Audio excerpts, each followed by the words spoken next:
Toronto City Councillor Josh Matlow is proposing a motion to establish Toronto as a charter city. And as this debate continues over the Ontario government's move to reduce the number of city wards just before October's election. Joining us now to talk about what this means is municipal law lawyer John Mascaron. Good to have you in studio this morning. Good morning. All right, London, England was the very first city to be dubbed a charter city. There's now Los Angeles, New York, Chicago. They are also charter cities.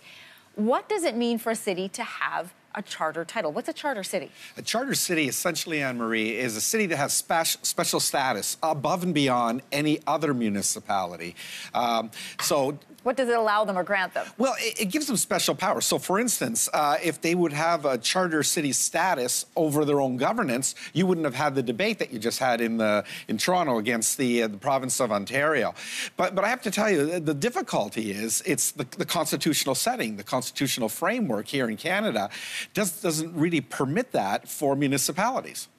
You know, people might say, if they're walking across the country, this is Toronto once again, trying to tell everybody they're a little more special than any other city. But there are cities in the country right now, Vancouver, Winnipeg, Montreal, St. John as well. They all have sort of charter status. But this motion for Toronto is a little bit different type of legislation. How would it be different? It absolutely is. Those other cities are charter cities in name only. They don't really have any additional powers that would supersede the province stepping in and doing something to them. You probably have heard the moniker, municipalities are creatures of the province. Mm-hmm. It's usually used pejoratively.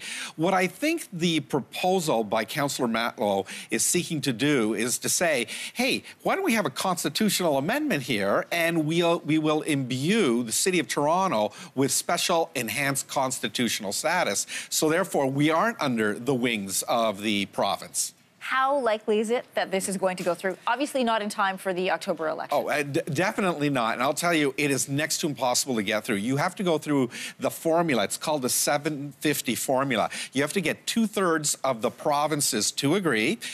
And they have to have 50% of the population. And then you have to have the House of Commons and the Senate also agree. What are the chances of that happening, Anne-Marie? I'd say to you, pretty minimal. Well, we got pot through, so. All right, John, good to have you here explaining Charter City to us, and we'll have to see if Toronto does, in fact, get its status. Thanks for being here. Thank you.